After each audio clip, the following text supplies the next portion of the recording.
Hello everyone, I'm Lorenzo. I'm here again today with you to talk about some surfboard constructions. I have here with me some of my most used surfboards, and in front of me I have what we can call a modern shortboard. So this shortboard is constructed with the PU core, a polyurethane high density foam core with a wooden stringer in the middle, and then it have fiberglass on top with PU resin as well.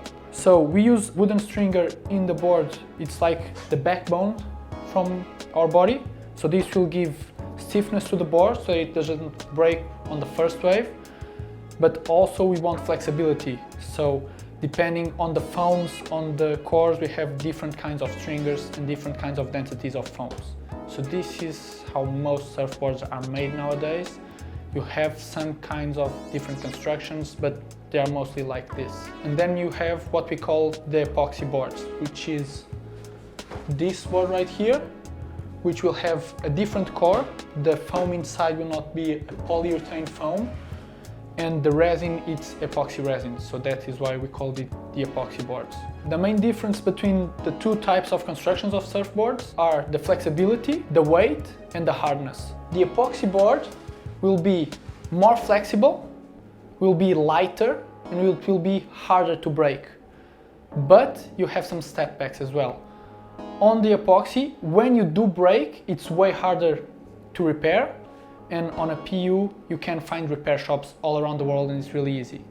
Also, if you ding the board and you are in the middle of the surf, with the epoxy you should get out of the water immediately, because if the foam of the epoxy soaks in the water, it will just ruin the board from the inside out. On a PU, if you are surfing, you can still keep surfing. You get out of the water, you let the board dry, take all the water out, the water just comes out, and it's really easy to fix. Again, some difference will be the price range. The PU boards are usually cheaper than the epoxies, as well as the repairs. A PU repair will be cheaper than an epoxy repair. So what are the main differences that you can find from surfboard A to surfboard B? All the surfboards have a bottom rocker. They will have rocker on the tail and rocker on the nose. So each rocker will be different from surfboard to surfboard, and it will have a different feeling while surfing. A flatter rocker, it will be way faster. A more curved rocker, it will be a little bit slower, the board. But then, if you have a super flat rocker, you will nosedive a lot. When you have a more curved rocker, it will be easier for those super steep waves. One thing that makes a lot of difference as well will be the fins, fin placements, and the tail. So we have three kinds of tails that are widely used. This is the one that I use on most of my boards. It's the squash, because I feel that it's an all-around. It has some hold when I'm on the barrel, and it can release while I'm on the turns. Besides this one, we also have the swallowtail, which have more release on the maneuvers. You will start a turn, and to the end of the turn it will slide a little bit more, or when you want to do sharp turns and changes of direction, it just answers faster. Then the last tail is a round tail, which has a rounder shape. It's a more closed tail, which will give us more control during high-speed situations and steep waves, but then it will have a setback, it will be harder to do sharp turns. Fins. We have different setups of fins. This is a thruster. It has 3 fins. It's the most commonly used fin setup around the world. We also use 4 fins. We call it quad. And you can also use twin fins, 2 fins, or 1 fin, single fin. On shortboards, performance shortboards, we normally go between thruster and quad. And so I also have some surfboards that have 5 fin boxes, so I can choose depending on the day if I want to go thruster or quad. Thruster, it's the more traditional fin setup that we use nowadays. It will give us sharp turns, more release on the turns, more pivot, but in the barrel in high-speed situations have less control. The quad will have more control on high-speed situations, but on the turns it will be a little bit harder to turn. On the construction, the fin placement is something that it's key, and that it's something really specific that all the shapers have. And so for somebody that thinks shaping a surfboard is really easy, you only have to do this and that and buy the materials. If you have a slightly different degree on the fin, the board will be answered completely different. So the angle of the fin is something that will make a huge difference on the performance of the board. And you can make or ruin a surfboard just from the fins. The middle fin is always pointing straight forwards, but the side fins are always pointing a little bit on the inside. This will make the board maneuverability. If the fins are too much to the inside, the board will turn way faster and respond way faster, but it will make the whole board slower because the water will start to drag on the fins. If the fins are straight, completely straight, the board will be way faster, but it will be sometimes almost impossible to turn. So traditional surfboards, the middle fin is pointing forwards and the side fins are with a slight angle inside. As I told you before, the short board is the board that we use most commonly on our surf sessions. But then it will come to a point of the wave size. If it gets too big for the short board to handle, we will need what we called a step up. Step up is kind of a short board, but with some differences on its shape to handle the size of the waves, the higher speeds and the steeper walls. So on this board, I will have the round tail. It will give me more control for bigger waves, hollower waves. And I will also have these channels here, which will act as another stringer. So in this board, it would almost as if I have 3 stringers, it will be harder to break the board, but it will be more stiff. So for the maneuvers, it won't have sometimes the flexibility that you need for sharp turns. So this is a board I only use for bigger waves when I only want to do carve out maneuvers instead of top turns. And then if the waves get really big, we'll need a gun. A gun is a really big surfboard that we use to paddle into huge waves. And when we're surfing those huge waves, if we have the assistance of a jet ski to tow us to the wave, we'll use what we call a tow board, which is what I have here. This is my Nazaré tow board because this is specially made, highly detailed for Nazaré. The construction of this has nothing to do with anything that you see around here. The stringer won't be a wooden stringer. The flexibility of the board will be completely different. It's full carbon here on the back of the board.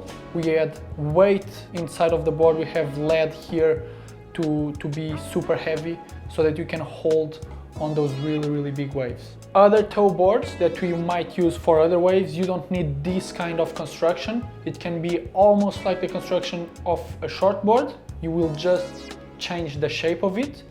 But one thing that will be common to all tow boards will be the foot straps. So you always will have inserts for the foot straps on the board, and you'll have straps for your foot, so that when you are on those huge waves dealing with those super high speeds and you get a bump, you don't fly away off the board and the board gets stuck to your foot.